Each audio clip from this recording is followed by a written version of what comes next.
సమూహము దానిలో నివసించును. దేవ, నీ అనుగ్రహము చేత దీనులకు సదుపాయము కలుగజేసితివి అని 10వ వచనంలో రాయబడి ఉంది. నీ సమూహము దానిలో నివసించును. దేవా, నీ అనుగ్రహము చేత దీనులకు సదుపాయములు కలుగజేసితివి అని రాయబడి ఉంది. ఈ కీర్తన గ్రంథంలో చదివితే, ఈ కీర్తనల గ్రంథము దావీదు గారు రాస్తున్నారు. ఈ దావీదు గారు రాస్తున్నటువంటి కీర్తన ఎందుకు రాస్తున్నాడంటే, దావీదు గారు ఆయనకు ఒక కాలం వచ్చింది. అంటే రాజులు ఆయన బ్రతికున్న కాలంలో ఆయన కొడుకు ఎవరు? అబ్షలోము ఏం చేస్తాడంటే దావీదును చంపాలని ప్రయత్నం చేస్తాడు. దావీదును చంపాలని ప్రయత్నం చేసినప్పుడు అప్పుడు దావీదు ఏం చేస్తాడంటే ఏడ్చుకుంటూ తల మీద తువాలేసుకొని ఏడ్చుకుంటూ పాదాలకు చెప్పులు లేకుండా ఏడ్చుకుంటూ పోతాడు అరణ్యంలో. ఎందుకంటే ఒకవైపు కొడుకే, కడుపున పుట్టినటువంటి కొడుకే ఆయనకు చంపాలనుకుంటాడు. ఇంకా ఆయనకు ఎటువంటి ఆహారం లేదు, ఆయనకి ఎటువంటి వసతి లేదు, ఆయనకి ఎటువంటి ఇల్లు లేదు, ఎటువంటి పొలాలు కూడా ఆయనకు లేవు. ఆయనకు ఆఖరిగా నీళ్లు కూడా చిక్కని పరిస్థితి. ఎందుకనంటే అబ్షలోము, ఆయన కొడుకైనటువంటి అబ్షలోము ఏం చేస్తున్నాడు? చంపటానికి దావీదు వెంట పరిగెడుతున్నాడు. ఏం చేస్తున్నాడు?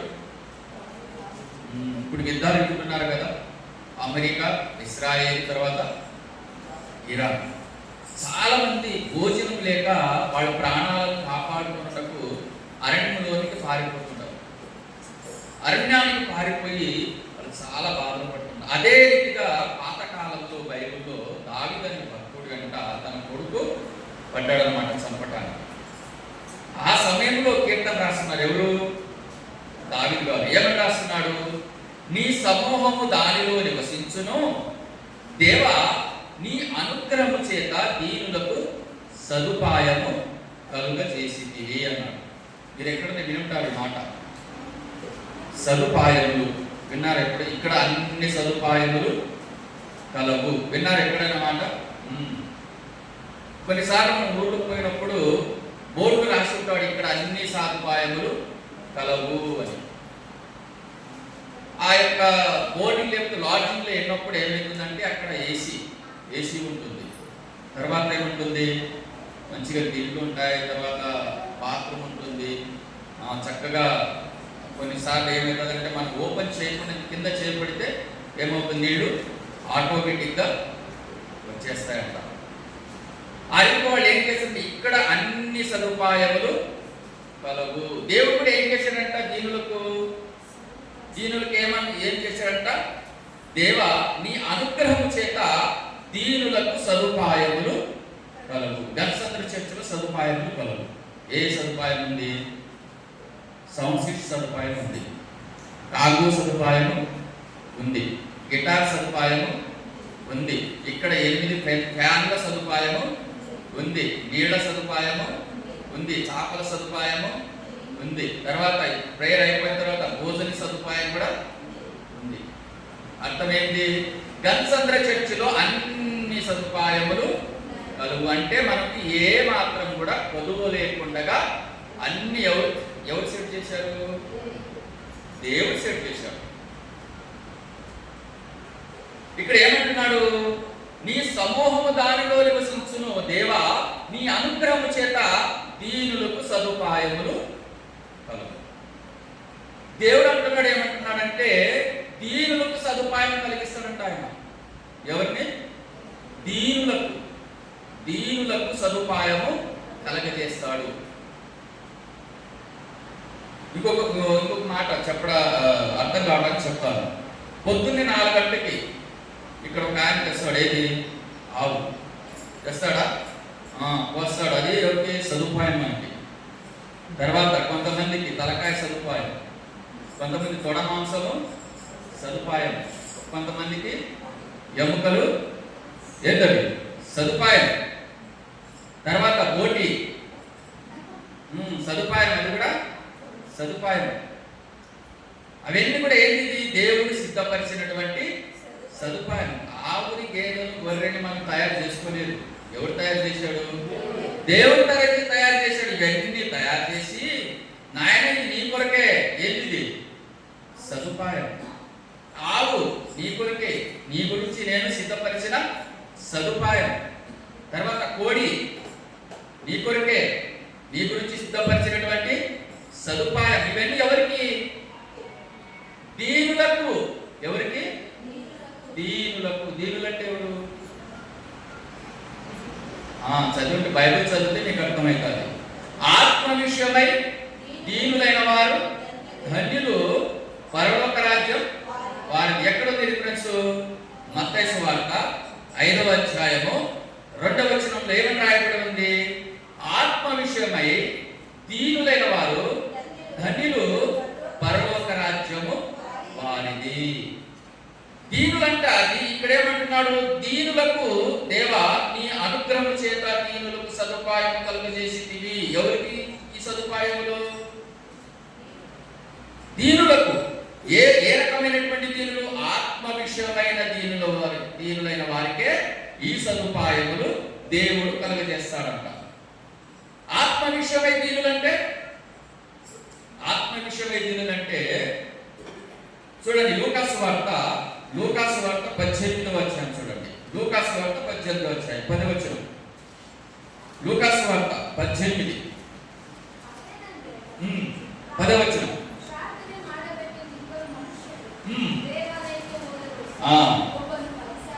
ఒకడు పరిసయ్యుడు, ఒకడు సుంకరి. పరిసయ్యుడు నిలబడి, దేవా నేను చోరులను, అన్యాయస్తులను, వ్యభిచారులైన ఇతర మనుషుల వలన ఈ సుంకరి వలన ఉండనందుకు నీకు కృతజ్ఞతలు చెల్లించుచున్నాను. వారముకు 2 మార్లు ఉపవాసం చేస్తున్నాను. నా సంపద అంతటిలో 10వ వంతు చెల్లించుచున్నానని అతనితో తనలో తాను ప్రార్థించుచుండెనైతే సుంకరి దూరంగా నిలబడి ఆకాశము వైపు కన్నులెత్తుటకైన ధైర్యం చాలక రొమ్ము పట్టుకొనుచు, దేవా పాపినైన నన్ను కరుణించమని పలికెను. ఈ సుంకరి అప్పుడు అతని కంటే ఇతడు నీతిమంతుడు తీర్చబడి తన ఇంటికి వెళ్ళిపోయినని మీతో చెప్పుచున్నాను అంటున్నాడు. అంటే ఆత్మ విషయమై దీనులంటే ఎవరు? తనను తాను పరీక్షించుకున్నవాడు, నేను పాపిని అని గ్రహించుకున్నవాడు ఎవరు? ఆత్మ విషయమై దీనుడు. ఈ దీనుడికి ఏం చేస్తాడంటే దేవుడు అన్ని సదుపాయాలు కలిగజేస్తాడంట. ఆత్మ విషయమై దీనుడైన వారికి ఏం చేస్తాడంట? సదుపాయాలు కలిగజేస్తాడు. సదుపాయాలు. మొబైల్ మీరు తయారు చేసుకున్నారా? లేదు. ఎవరు తయారు చేశారు? కంపెనీ కూడా తయారు చేశాడు. మనం ఏం చేసిన దానికి డబ్బులు పెట్టి కొనుక్కున్నాం. అందులో మనకి ఎన్ని సదుపాయాలు ఉన్నాయి? రీల్ చూసుకోవచ్చు, ఫేస్బుక్ చూసుకోవచ్చు, యూట్యూబ్ చూసుకోవచ్చు. అన్ని సదుపాయాలే మనకి దేవుడు. అన్ని సదుపాయాలే. గాడి, మోటార్ సైకిల్ మనం తయారు చేసుకున్నామా? లేదు. ఎవరు తయారు చేశాడు? ఎవడో తయారు చేశాడు. వానికి డబ్బులు ఇచ్చి మనం ఏం చేస్తున్నాము? 20లోకి పోయినా మనమే, 40లోకి పోయినా మనమే, 100లోకి పోయినా మనమే, 120 యాక్సిడెంట్ చేసుకున్నా మనమే. దేవుడు అన్ని సదుపాయాలు. ఆటో అది కూడా సదుపాయమే. దేవుడు ప్రభా నువ్వైతే నువ్వు అన్ని సదుపాయాలు అంటున్నావు భూమి మీద, మరి నేను ఎమ్మక నమ్మలాలంటే ఎట్లా ప్రభా అని ఒకళ్ళు అనుకుంటున్నామేమో. దేవుడు ఆల్రెడీ దానికి కూడా ఒక సదుపాయాన్ని కలగజేశాడు. ఏ సదుపాయము? 32 పండ్లు ఉన్నాయా లేవా? 32 పండ్లు నమ్మడానికి. ఒకటి పండు ఇవ్వలేదనుకో ఆ సదుపాయం లేదు. దేవుడు ఏం చేశాడు? సదుపాయం. పండ్ల సదుపాయం. చెవులు, ఇది కూడా దేవుడు ఇచ్చిన సదుపాయం. చెవులు లేకపోతే ఇది నిలబడదు. చెవులు సదుపాయము, ముక్కు సదుపాయము, చేతులు సదుపాయము. పురుషుడికి స్త్రీ ఏంటది? సదుపాయం. పురుషుడికి స్త్రీకి పురుషుడు సదుపాయం. దేవుడు అన్ని సదుపాయాలు కలిగించి భూమి మీద మనకు దేవుడు ఏం చేశాడు? పెట్టాడు. ఆ సదుపాయాలన్నీ ఎవరికి చెప్తున్నాడంటే దీనులకు అని చెప్తున్నాడు. భూమి మీద దేవుడు ఇన్ని సదుపాయాలు పెడితే దేవుడు ఏమన్నాడంటే సిలువపై దొంగని ఏమన్నాడు? నేడు నువ్వు నాతో కూడా పరదేశిలో ఉండు అని చెప్పాడు. ఏమన్నాడు ఆయన? నేడు నువ్వు నాతో కూడా పరదేశిలో ఉండు. ఈ పరదేశి ఎక్కడ ఉంది? పరదేశి పరలోకము ఒకటి కాదు. ఎందుకంటే యోహాను సువార్త చూడండి. యోహాను సువార్త 20వ అధ్యాయంలో మరియమ్మ గారికి ఒక మాట ఆయన ఏమంటాడంటే, అమ్మా నేను ఇంకా తండ్రి యొద్దకు ఎక్కిపోలేదు అని చెప్పి ఒక మాట అంటాడు. చూడండి, తీయండి రిఫరెన్స్ ఇక్కడ దొరికిందా? 17వ వచనం, 21 యోహాను సువార్త 20వ అధ్యాయం 17వ వచనం. యేసు ఆమెతో నేను ఇంకాను తండ్రి యొద్దకు ఎక్కిపోలేదు కనుక నన్ను ముట్టుకొనవద్దు. అయితే నా సహోదరుల దగ్గరికి వెళ్ళి నా తండ్రియు మీ తండ్రియు నా దేవుడును మీ దేవుడు వాని యొద్దకు ఎక్కిపోతున్నానని వారితో చెప్పమనెను. ఎప్పుడు ఇది ఎప్పుడు? యేసుక్రీస్తుల వారు సమాధి నుండి తిరిగి లేచిన తర్వాత మరియమ్మ గారికి కనబడి చెప్పుకున్నటువంటి మాట. మరి దొంగతో ఎక్కడికి వెళ్ళాడు? ఈయన ఏమంటున్నాడు? నేను ఇంకా తండ్రి దగ్గరికి పోలేదు అంటున్నాడు. మరి తండ్రి ఎక్కడున్నాడు? పరలోకంలో ఉన్నాడు. మరి దొంగ శిలువ మీద దొంగ ఉన్నటువంటి ఈ దొంగను ఎక్కడికి తీసుకెళ్ళాడు అన్నమాట? పరదేశికి తీసుకెళ్ళాడు. పరదేశికి తీసుకెళ్ళాడు ఆయన. అక్కడ కూడా అన్ని సదుపాయాలు దేవుడు అక్కడ కూడా కలగజేశాడు వాళ్ళకి. అక్కడ ఏ సదుపాయం ఉంది? ఇక్కడ అన్ని సదుపాయాలు ఉన్నాయి. ఇక్కడ నీళ్లు కూడా దేవుడు మనకు అనుగ్రహించిన సదుపాయమే కదా. రోజు మనం పాలు తెచ్చుకుంటాం. ఆవును గేదెను పిండి మనము పాలు తెచ్చుకుంటాము, ఛాయ్ చేసుకుంటాము, కాఫీ చేసుకుంటాము, హార్లిక్స్ చేసుకుంటాము, ఇంకేమి బాదం పాలు చేసుకుంటాము, దుకాణానికి వెళ్తాము, కోడిగుడ్లు తెచ్చుకుంటాము. సదుపాయం అది. ఏం చేసుకుంటాము? ఆమ్లెట్ చేసుకుంటాము, గుడ్డు ఉడుకు పెట్టుకొని తింటాము, తర్వాత హాఫ్ బాయిల్ చేసుకుంటాము, ఇంకే బాయిల్ వేసుకుంటాము. అవన్నీ ఎవరివి? దేవుడు మనకు సిద్ధపరిచినటువంటి సదుపాయాలు. అవన్నీ కూడా ఏమంటున్నాడు? దేవా నీ కనికరము చేత లేకపోతే నీ అనుగ్రహము చేత దీనులకు సదుపాయము కలుగజేసితివి అంటున్నాడు. అన్ని సదుపాయాలు దేవుడు కలిగించాడు. ఎన్ని సదుపాయాలు దేవుడు ఇచ్చినటువంటి సదుపాయాలు వాడుకొని ఒకరోజు ఏమైపోతామో ఈ లోకాన్ని విడిచి వెళ్ళిపోతాం.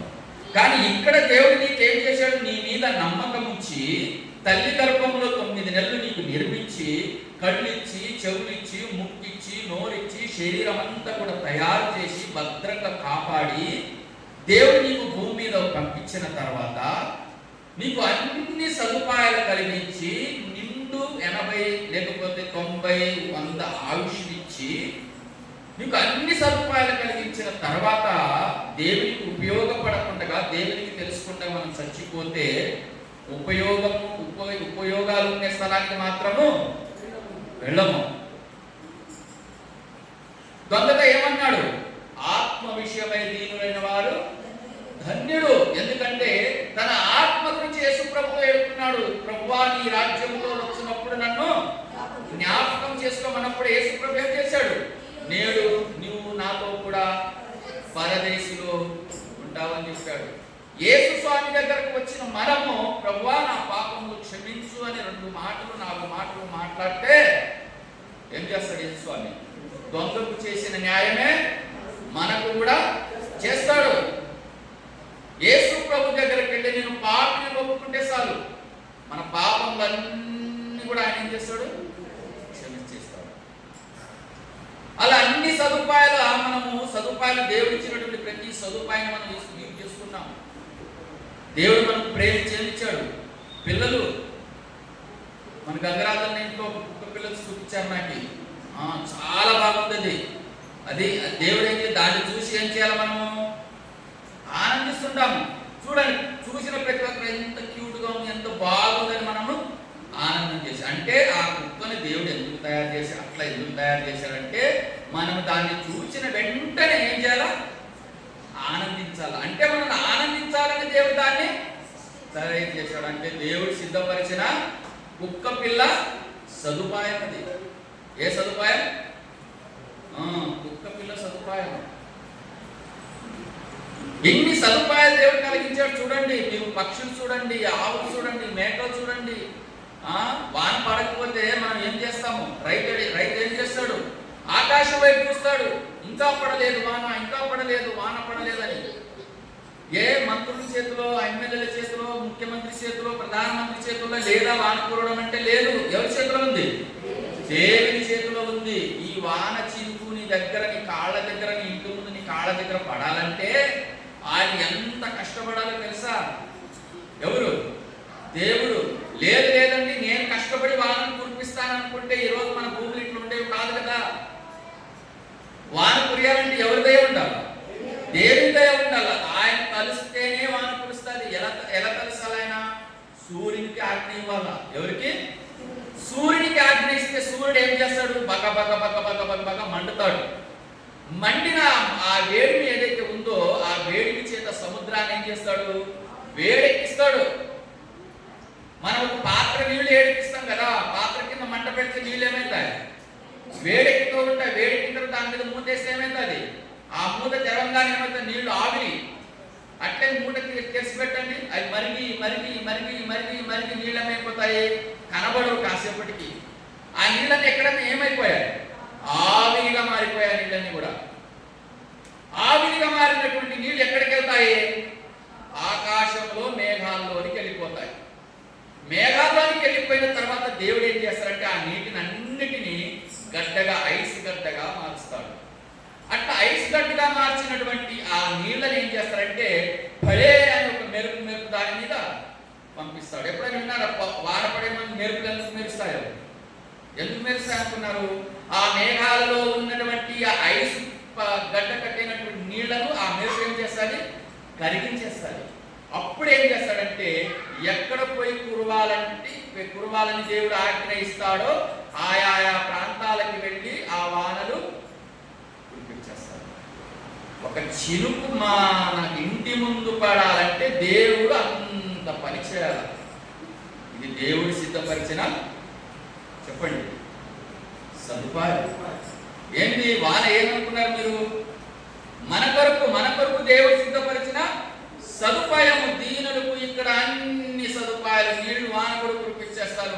ఆ వాన కురిపించినప్పుడు రెండు విధాలుగా ఉంటుంది. ఒకటి ఆశీర్వాదము, రెండు శాపం. తుఫాన్లు వచ్చి పొలాలు కొట్టుకుపోవాలన్నా వానే కారణము, పొలాలు మంచిగా పండాలన్నా వానే కారణం. చూసారా? ఒక్క వాన మన ఇంటి ముందు కురవాలంటే మనం అనుకుంటాం ఛత్రి ఏది పాడవాన ఈ సమయం పడుతుంది అనుకుంటాం కొన్నిసార్లు. కానీ దేవునికి ఎంత కష్టపడాలో తెలుసా ఈ వాన కురియాలంటే? దొంగ ఏమైనాడు? శిలువ పైన దొంగ ఏమయ్యాడు? పరదేశికి వెళ్ళాడు. పరదేశంలో ఏముంది? లూకాసు వార్త 16వ అధ్యాయం 25వ వచనం ఏముంది? చనిపోయిన నీతిమంతులు అక్కడ సంతోషిస్తారు. ఏం చేస్తారు అక్కడ? చనిపోయినటువంటి నీతిమంతులంతా కూడా, నేను చెప్పాను కదా, నీతిమంతులు ఎవరైతే తన ఆత్మ విషయమై పశ్చాత్తాపపడి తన పాపాలు ఒప్పుకుంటారో వారిని ఏమంటారు? నీతిమంతుడు. ఆ నీతిమంతుడు చనిపోయిన తర్వాత ఎక్కడికి వెళ్తారు? పరదేశికి వెళ్తారు. ఆ పరదేశం ఏముంటుంది? లూకాసు వార్త 16:25.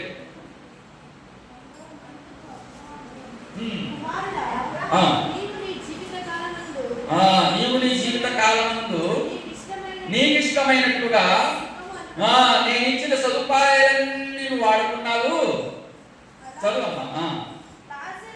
లాజరు కష్టం అనుభవించడం జ్ఞాపకం చేసుకోను. ఇప్పుడైతే వాడు ఇక్కడ నెమ్మది పొందుతున్నాడు, నీవు యాతన పడుతున్నావు. నేను అనుగ్రహించిన సదుపాయాలన్నీ నీవు వాడుకొని నీకు ఇష్టానుసారంగా నీవు బ్రతికి ఎక్కడికి వెళ్ళావు? నరకానికి వెళ్ళావు. లాజరు ఎక్కడికి వచ్చాడు? పరదేశికి వచ్చాడు. అక్కడికి ఏం దొరికిందంట? ఆయన ఏం చేస్తున్నాడు? అక్కడ ఏం చేస్తున్నాడు? నెమ్మది పొందుతున్నాడు. అక్కడ నెమ్మది అంటే విశ్రాంతి. ప్రకటన గ్రంథం చూడండి, ప్రకటన గ్రంథము 14వ అధ్యాయము, ప్రకటన గ్రంథము 14వ అధ్యాయం 13వ వచనం, 14:13.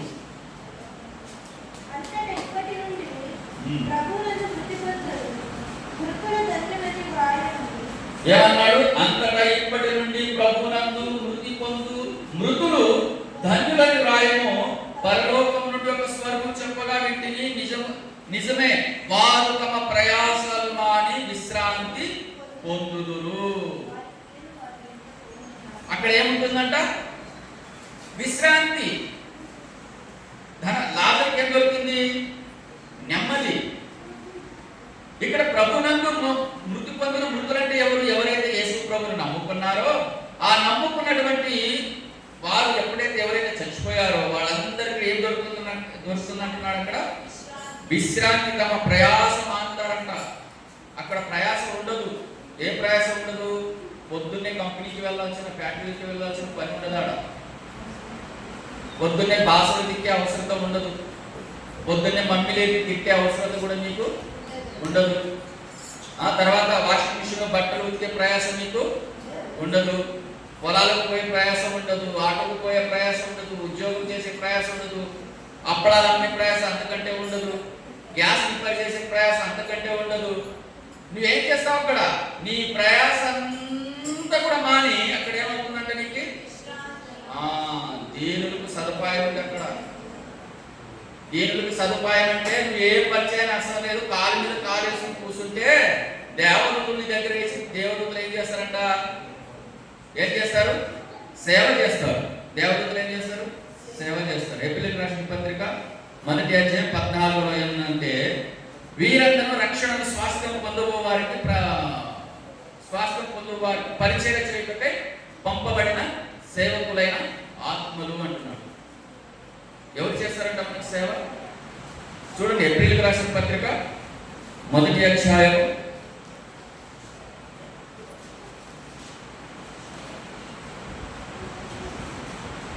14.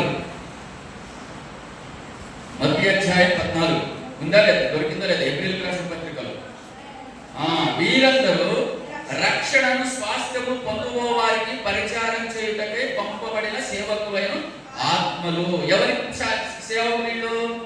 ఎవరైతే రక్షణ పొందారో, రక్షణ పొందిన తర్వాత పరదేశం చేరుకున్నారో, ఆ పరదేశం చేరుకున్న తర్వాత పరిచారం చేసే దేవదూతలు ఎవరు? వీళ్ళే. నువ్వు ప్రయాసం మానిపోతావు. అక్కడ నీకు విశ్రాంతి. అక్కడ నీకు ఏ కష్టం ఉండదు, ఏ బాధ ఉండదు, ఏ రోగం ఉండదు, ఏ వ్యాధి ఉండదు. దేవుడు నిన్ను అన్ని సదుపాయాలతో దేవుడు అక్కడ సత్కరిస్తాడు. హల్లెలూయా. వాక్యం అర్థం కాని వాళ్ళకి ఒకసారి హల్లెలూయా చెప్పండి. వాక్యం అర్థం కాలేదని అర్థమైందా?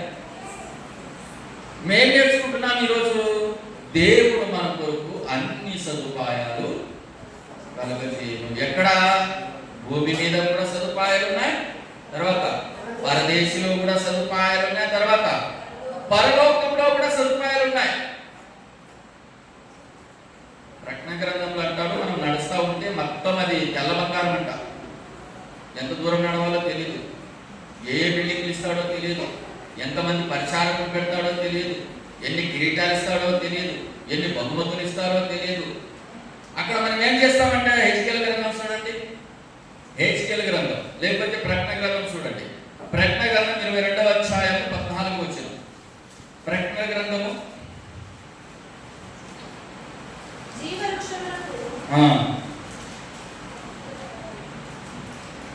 చదవమ్మా.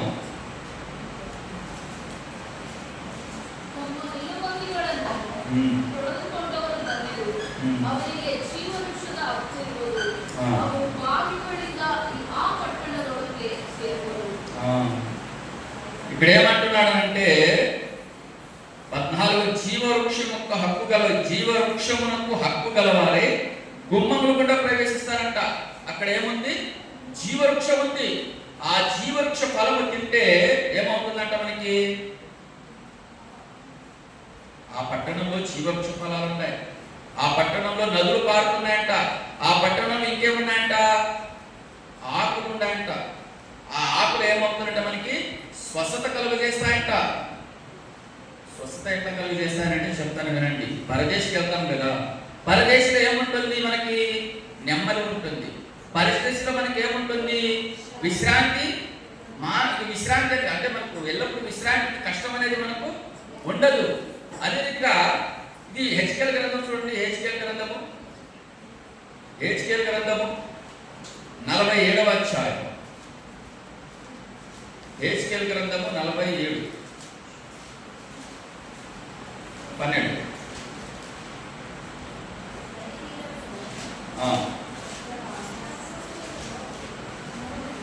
47:12. నది తీరమున ఇరు ప్రక్కల ఆహారమిచ్చు సకల జాతి వృక్షములు పెరుగును, వాటి ఆకులు వాడిపోవు, వాటి కాయలు ఎప్పటికీ రాలవు. ఆ నది నీరు పరిశుద్ధ స్థలంలో నుండి పారుతున్నది కనుక ఆ చెట్లు నెల నెలకు కాయను, వాటి పండ్లు ఆహారమునకును వాటి ఆకులు ఔషధమునకును వినియోగించును అని రాయబడింది. ఏమిటంట? అక్కడ అనేకమైనటువంటి సకల జాతి వృక్షములు ఉన్నాయంట. ఏముంటాయి అక్కడ? సకల జాతి వృక్షములు. ఆదాముతో దేవుడు ఏమన్నాడు? ఈ తోటలో ఉన్నటువంటి అన్ని పండ్లు మీరు తినవచ్చు అని చెప్పాడు. ఏ పండు తినకూడదు? ఏ పండుగ తినకూడదు? మంచి చెడ్డలను తెలవనిచ్చు ఆ పండు తినొద్దన్నాడు.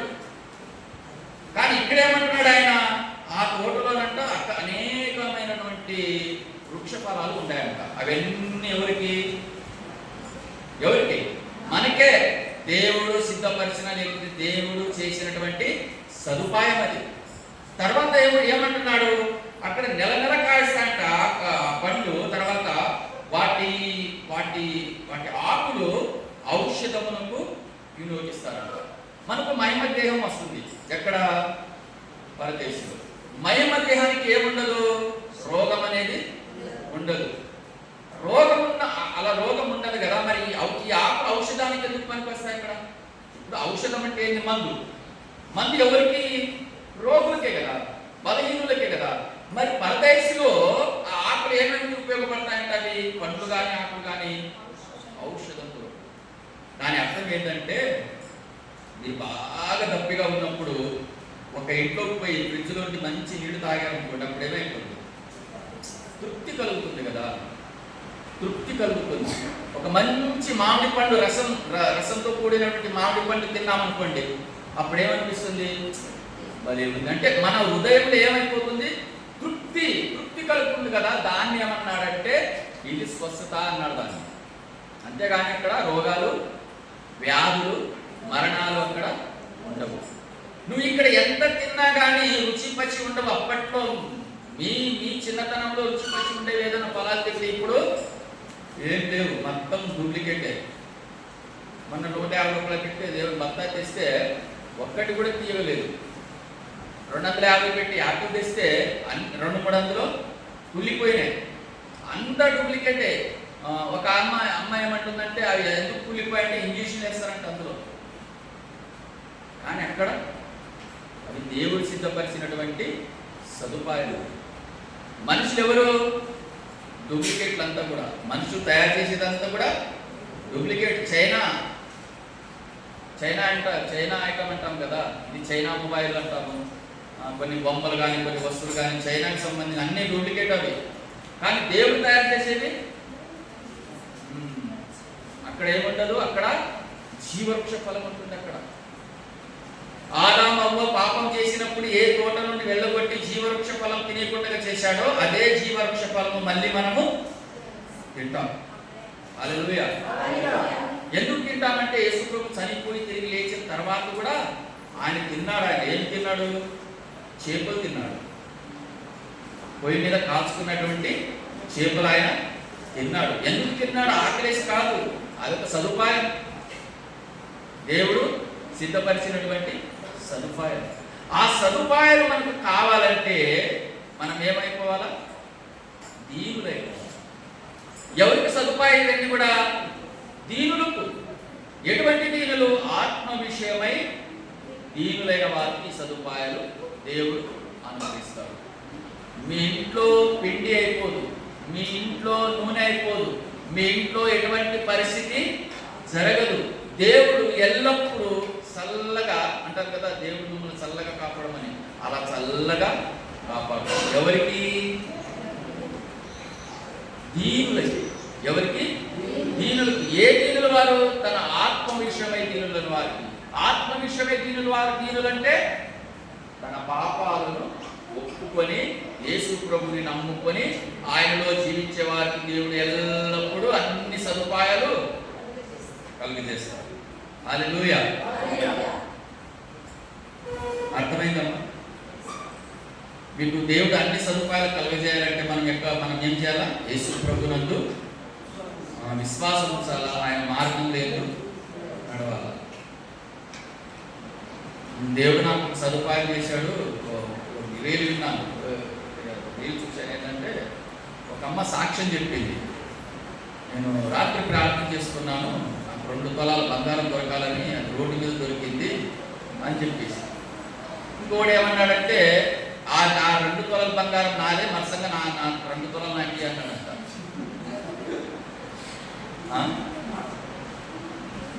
గ్యాస్ లేదంటే ఇంట్లో, రాత్రి ప్రార్థన చేసుకుని తెల్లారిలోక గ్యాస్ అయిపోయింది, అది రీలు వచ్చేసింది. ఈ మోదీ ఎప్పుడైతే గ్యాస్ కొద్దిగా ఇప్పుడు యుద్ధాలు పడి గ్యాస్ బంద్ అయింది కదా, వాళ్ళందరూ ఈ రీల్కి షేర్ చేసి ఇప్పుడు మన సంఘం ప్రేయర్ చేయి, మా గ్యాస్ నా సిలిండర్లని కూడా నిండిపోతాయి. అటువంటి చివరి దేవుడు. అవన్నీ దొంగ సాక్ష్యాలు. అవన్నీ కూడా దేవుడు ఎలా చేస్తాడు? నీ కంటికి కనపడదు, హృదయానికి గోచరం కాదు, నువ్వు ఊహించని రీతిలో అద్భుతాలు చేస్తూ ఉంటాడు, అది నీకు తెలియదు.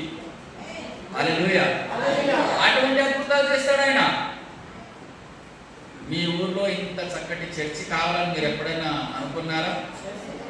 పాపం ఇక్కడి నుంచి పోవాలా, లేవండి లేవండి లేట్ అవుతుంది, పాపం బాలప్ప అనేది ఫ్యామిలీ ఆటో గంగరాజన వాళ్ళ ఫ్యామిలీ ఎక్కువ కింద మీద కూడా వేసుకొని వస్తుంటే, పాపం వీళ్ళకి ఫ్యామిలీ ఎక్కువ, చిన్నపిల్లలు ఉంటారు. వచ్చేవాడు పాపం ఎండ సరిగ్గా ఆటో దొరకదో తెలియదు, అది కూడా. మళ్ళీ వాళ్ళ ఫ్యామిలీ అంతా ఆడుకుంటే మళ్ళీ అన్న ఒక్కడి వచ్చి ఆటోని తీసుకొచ్చి మళ్ళీ ఎక్కించుకునేవాడు. కుమారులారా, నేను మంచి సదుపాయం కలిగిస్తాను, గంగసంద్రలో మంచి చర్చి కట్టిస్తాను, ఆ చర్చిలో బ్యాండ్ పెడతాను, మైక్ సిస్టమ్ పెడతాను, గిటార్ పెడతాను, కాంగో పెడతాను, అన్ని సదుపాయాలను కలిగజేస్తాను. మీరు వచ్చి ఇక్కడ వచ్చి ఏం చేయాలి? ఆరాధన ఒకటి చేయండి ఆయన అంటాను. హల్లెలూయా. అది కూడా మనకు బరువైతుంది ఒక్కొక్కసారి. ఎందుకు? అంత దూరం పోయేవాళ్ళం కదా, దేవుడు కనికరించి ఏం చేస్తాడు? అందుకని దేవుడు ఏం చేస్తాడంటే ఇస్తాడు. ఇచ్చిన తర్వాత మనం ఏం చేస్తాడంటే దాని ప్రతి నిర్లక్ష్యపడి, నేను ఇచ్చిన దానికి వీడు నిర్లక్ష్యం చేస్తున్నాడని అది కూడా తీసేస్తాడు. మన దేవుడితో ఇటువైపు తంటని అటువైపు తంటని. అందుకని ఆయన ఏమన్నా 2 అంచుల ఆయన ఆయన ఆయన ఆయన కరెక్ట్గా ఉండాలి. ఆయన చెప్పినట్లుగా మనం నడుస్తూ ఉంటే దేవుడు ఏం చేస్తాడు? అన్ని సదుపాయాలు. మీ పిల్లలకి మీ తల్లిదండ్రులు ఏం చేస్తారు? నా పిల్లలకి చదివించాలా, చదివించిన తర్వాత వాళ్ళకి ఏమైనా పట్టుకు చేపియాలా, వాచ్ చేపియాలా, బంగారం చేపియాలా, ఇల్లు కట్టించాలా, పొలాలు దాచిపెట్టాలా. మీ బిడ్డలకే ఇన్ని సదుపాయాలు కలుగజేస్తుంటే పరలోకపు తండ్రి ఇంకా ఇన్ని సదుపాయాలు కలుగజేసి ఉంటారు మన గురించి. అంతే కదా, పుట్టినప్పటి నుండి పెళ్లి చేసి పంపించిన తర్వాత కూడా నా బిడ్డ బాగుండాలా, నా కూతురు బాగుండాలా, నా కోడలు బాగుండాలి, లేకపోతే నా కొడుకు బాగుండాలా, వాళ్ళకి ఎటువంటి కొదువ ఉండకూడదు. పొద్దున్నే లేచి 4 గంటలకు లేచి వచ్చి బోటి తెచ్చి కడిగి క్లీన్ చేసి బాగా మసాలా అంటించి, ఎందుకు మీరు తినాలని కాదు, మీ పిల్లలు తినాలని. మీరు కూడా తింటారులేండి. అంటే మామూలుగా ఒక రకంగా ఆలోచన చేస్తే పిల్లలకు పెట్టాలి కదా, అది తల్లిదండ్రి ఆశ. అది మనము పాపులమై ఉండగానే మనం ఇన్ని మంచి, మన పిల్లల పట్ల ఇన్ని మంచి ఆలోచన కలిగి ఉంటే మరి పరిశుద్ధుడైనటువంటి దేవుడు ఇంకా ఎన్ని ఆలోచనలు కలిగి ఉంటాడు నీ పట్ల, నా పట్ల. అందుకని దేవుడు కనికరం గలవాడు, ఆయన దయగలవాడు కాబట్టి అన్ని సదుపాయాలు కలగజేసి సిద్ధం చేసి పెట్టాడు. ఆయన ఏమంటారంటే, నేను వెళ్ళి ఇల్లు సిద్ధం చేసి వస్తాను మీ గురించి అంటున్నాడు. మళ్ళీ ఎటువంటి ఇల్లు తెలియదు.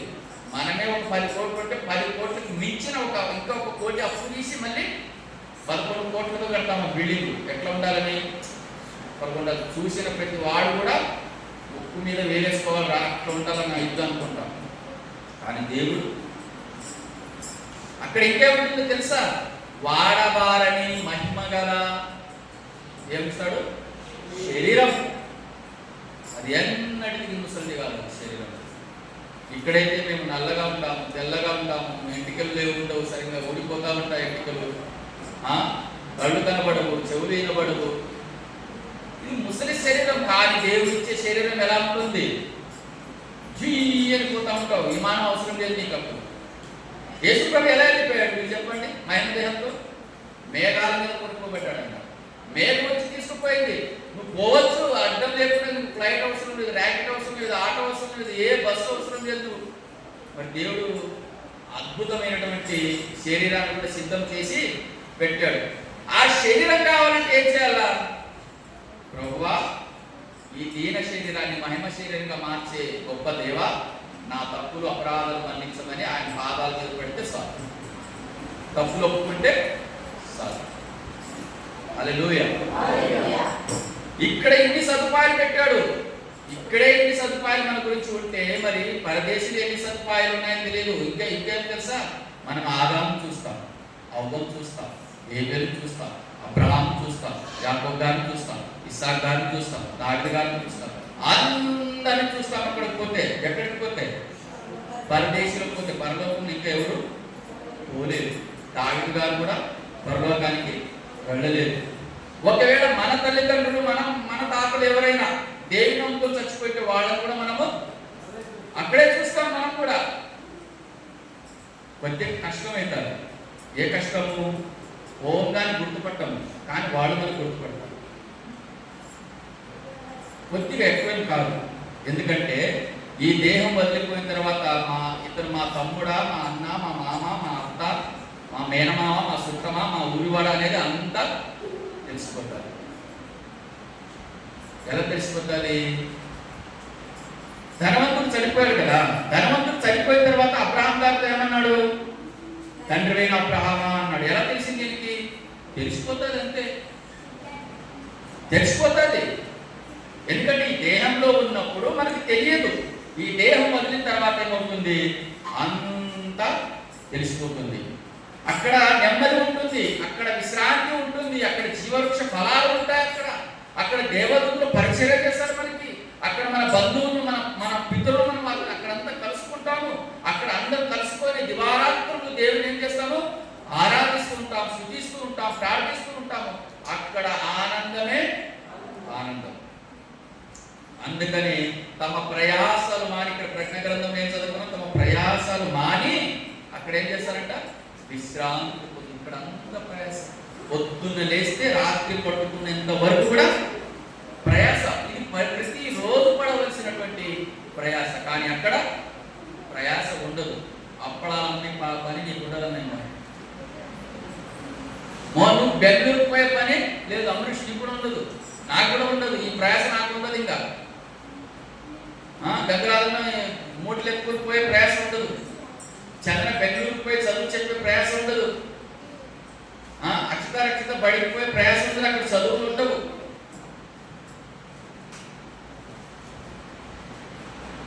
దేవుడు అన్ని సదుపాయాలు అక్కడ సిద్ధం చేశాడు. హల్లెలూయా. మనం తర్వాత చామే, తర్వాత అలివేలక్క వాళ్ళు కూడా దేవుడు రక్షణలోనికి తీసుకొచ్చుగాక. హల్లెలూయా. అర్ధగంట ఇది వాక్యం చెప్పి ప్రార్థన చేసుకుందాం. భోజనం ఉందా? ప్రార్థన చేసుకుందాం. అర్థమైంది కదా? దేవుడు ఇక్కడ అన్ని ఇంకోసారి చదువుకుందాం. ఆ రెండు చదువుకొని ముగించుకుందాం. ఎక్కడ? కీర్తనల గ్రంథం